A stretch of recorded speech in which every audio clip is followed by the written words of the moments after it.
एक समय की बात है जब गौतम बुद्ध अपने शिष्यों के साथ एक छोटे से गांव में प्रवास कर रहे थे। वह गांव बहुत समृद्ध था और वहां के लोग बहुत धनी थे। गांव के लोगों में एक धनी व्यक्ति था जिसका नाम धनपाल था। धनपाल के पास अपार संपत्ति थी और वह अपने अहंकार के कारण बहुत प्रसिद्ध था। वह खुद को सबसे बड़ा और सबसे शक्तिशाली मानता था। धनपाल ने सुना कि बुद्ध गांव में आए हुए हैं और उनके प्रवचनों से लोग बहुत प्रभावित हो रहे हैं। उसे यह बात सहन नहीं हुई कि गांव के लोग किसी और को उससे अधिक महत्व दें। उसने तय किया कि वह बुद्ध से मिलकर उन्हें अपनी शक्ति और संपत्ति का प्रदर्शन करेगा और उन्हें बताएगा कि उसके बिना यह गांव अधूरा है। धनपाल ने बुद्ध को अपने घर आमंत्रित किया। बुद्ध ने निमंत्रण स्वीकार कर लिया और अपने शिष्यों के साथ धनपाल के घर पहुंचे। धनपाल ने बुद्ध का स्वागत किया और उन्हें अपने विशाल महल में ले गया। उसने बुद्ध को अपने खजाने, महंगे आभूषणों और संपत्तियों का प्रदर्शन किया। वह गर्व से कहने लगा, देखो बुद्ध, मेरे पास इतनी संपत्ति है कि इस गांव में किसी के पास नहीं।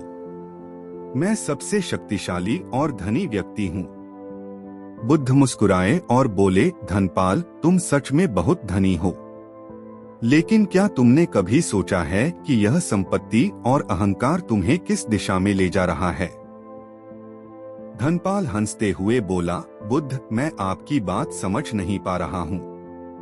मेरे पास सब कुछ है और मुझे किसी की जरूरत नहीं है। बुद्ध ने एक कहानी सुनानी शुरू की। एक समय की बात है, एक राजा था जो बहुत धनी और शक्तिशाली था। उसके पास सब कुछ था, लेकिन वह अहंकार में डूबा रहता था।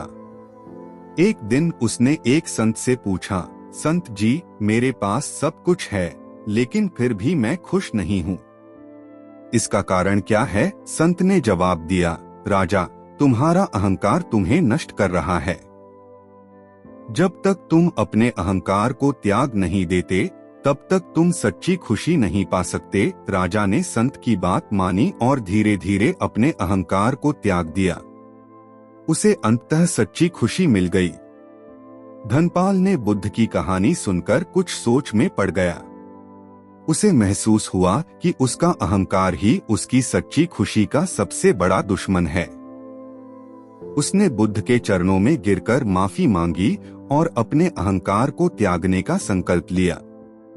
बुद्ध ने धनपाल को आशीर्वाद दिया और कहा, धनपाल, सच्ची खुशी और शांति का मार्ग अहंकार त्यागने में है। जब तुम अपने अहंकार को त्याग दोगे तो तुम्हें सच्ची शांति और आनंद की प्राप्ति होगी। धनपाल ने बुद्ध के उपदेश को अपने जीवन में उतार लिया और धीरे धीरे उसका जीवन बदलने लगा। गांव के लोग भी धनपाल के इस परिवर्तन को देखकर प्रभावित हुए और उन्होंने भी अपने जीवन में अहंकार को त्यागने का संकल्प लिया। इस प्रकार बुद्ध ने धनपाल को अहंकार से होने वाले नाश का महत्व समझाया और उसे सच्ची शांति और खुशी की राह दिखाई।